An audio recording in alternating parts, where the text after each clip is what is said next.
삼손의 어머니가 삼손보다 더 위대한 영웅이라는 사실을 아시나요? 저명한 성서학자인 클린턴 맥켄 교수는 삼손의 어머니를 영웅의 어머니가 아니라 영웅으로 보아야 한다고 하였습니다. 저는 그가 왜 이런 주장을 하는지를 살펴보도록 하겠습니다. 사사기 13장 1절은 삼손의 시대적 배경을 보여줍니다. 이스라엘 자손이 다시 여호와의 목전에 악을 행하였으므로 여호와께서 그들을 40년 동안 블레셋 사람의 손에 넘겨주시니라. 이스라엘이 블레셋에 억압받은 횟수가 40년이라고 했습니다. 그들은 40년 동안 블레셋의 지배를 받았지만 아무도 하나님께 부르짖지 않았습니다. 그들은 하나님의 통치를 받아야 하는 백성이란 사실을 잊어버린 듯 합니다. 김희영 교수는 분석하기를 이스라엘 백성이 가나안의 압제를 당연하다고 여길 정도로 가나안화 되었기 때문이라고 하였습니다. 고대 교부이자 어거스틴의 스승이었던 암브로시우스는 남자다운 기력으로 담대하게 자유를 고취하는 사람이 아무도 없었다고 하였습니다. 삼손 이야기에 등장하는 남자들은 한결같이 자기 역할을 감당하지 못했습니다. 삼손도 엄청난 힘과 귀한 사명을 받았지만 그는 블레셋 사람들과 어울리고 여자에 취하여 살았습니다.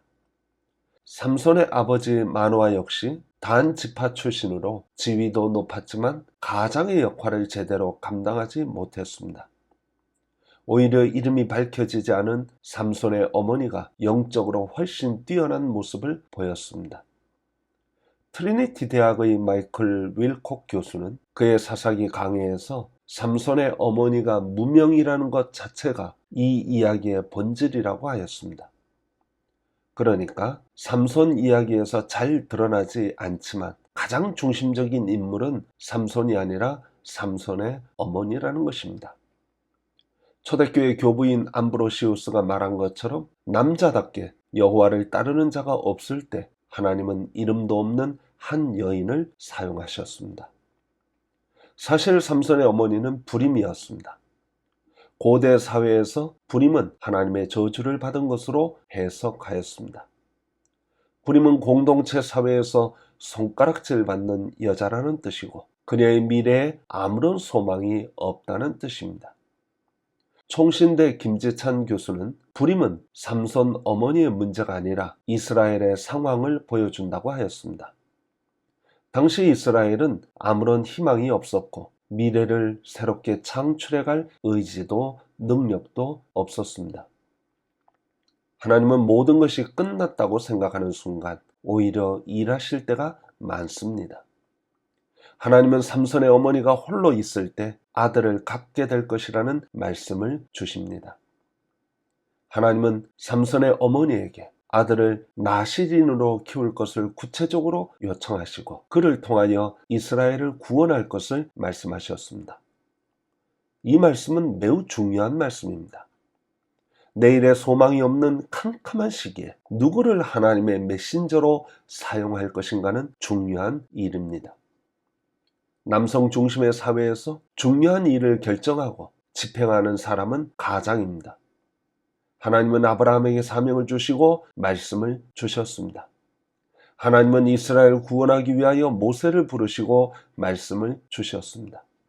하나님은 사무엘을 부르셨고 다윗을 부르셨습니다. 그런데 하나님은 왜 이름 없는 삼손의 어머니가 홀로 있을 때 이 중요한 말씀을 하셨을까요?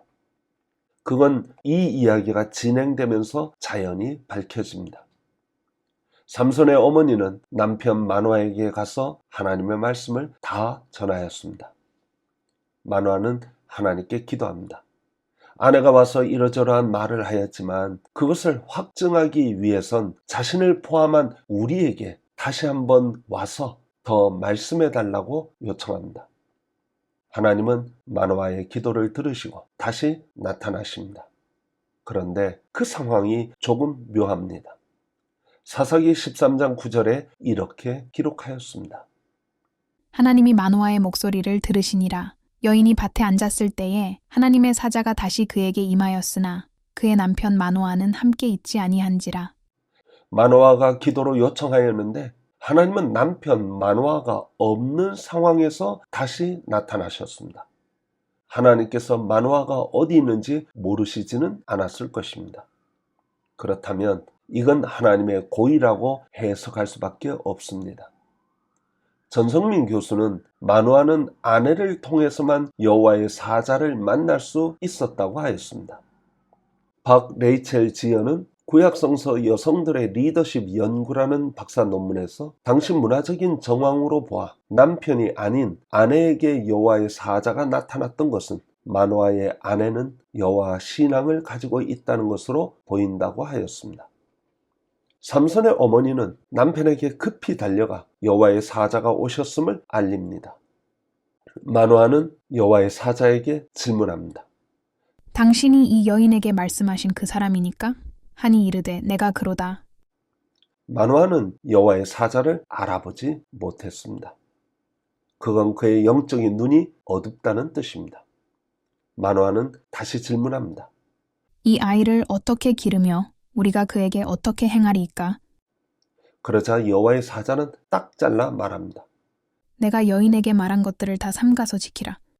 그러니까 하나님은 마노아가 아니라 삼손의 어머니를 통해서 이 모든 일을 진행하였습니다. 삼손의 어머니는 처음부터 그가 하나님의 사람임을 알아차렸지만 마노아는 끝내 알아차리지 못했습니다. 마노아는 여호와의 사자를 극진히 대접하려고 염소 새끼를 잡습니다. 그러자 여호와의 사자는 먹는 것을 사양하고 번제를 드리려면 여호와께 드리라고 합니다. 마노아는 염소 새끼와 소제물을 가져다 바위 위에서 희생 제사를 드립니다. 그때 기적이 일어납니다. 불꽃이 제단에서부터 하늘로 올라가는 동시에 여호와의 사자가 제단 불꽃에 휩싸여 올라갔습니다. 그제야 마노아는 진정 그가 여호와의 사자인 줄 알고 소리칩니다. 우리가 하나님을 보았으니 반드시 죽으리로다. 그는 희생 제사에 하나님께서 불로써 응답하신다는 사실을 알지 못했습니다. 그리고 겁에 질려 자기 죽음을 염려하였습니다. 그때 삼손의 어머니는 말합니다. 그의 아내가 그에게 이르되 여호와께서 우리를 죽이려 하셨더라면 우리 손에서 번제와 소제를 받지 아니하셨을 것이요 이 모든 일을 보이지 아니하셨을 것이며 이제 이런 말씀도 우리에게 이르지 아니하셨으리이다 하였더라. 이로보건대 마노아는 영적 소경과 다를 바 없고 삼손의 어머니는 여호와의 사자를 알아보는 안목이 있었고 희생 제사에 하나님께서 어떻게 응답하시는지도 다 알았습니다.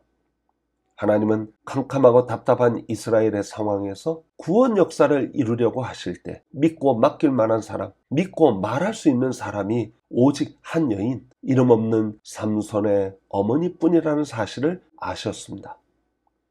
하나님은 구원 역사를 이루어 가시는데 이름 있는 사람보다 오히려 이름 없는 사람을 사용할 때가 많습니다. 바울은 말했습니다. 하나님께서 세상의 미련한 것들을 택하사 지혜 있는 자들을 부끄럽게 하려 하시고 세상의 약한 것들을 택하사 강한 것들을 부끄럽게 하려 하시며 하나님께서 세상의 천한 것들과 멸시받는 것들과 없는 것들을 택하사 있는 것들을 패하려 하시나니 이는 아무 육체도 하나님 앞에서 자랑하지 못하게 하려 하심이라. 지금 한국 교회는 삼손의 어머니가 살았던 시대처럼 캄캄하고 답답하여 내일의 소망을 찾기 어려운 시대입니다. 이 시대에 하나님께서 찾으시는 사람은 큰 교회 담임 목사가 아니라 이름 없는 평신도일지도 모른다는 생각이 듭니다. 감사합니다.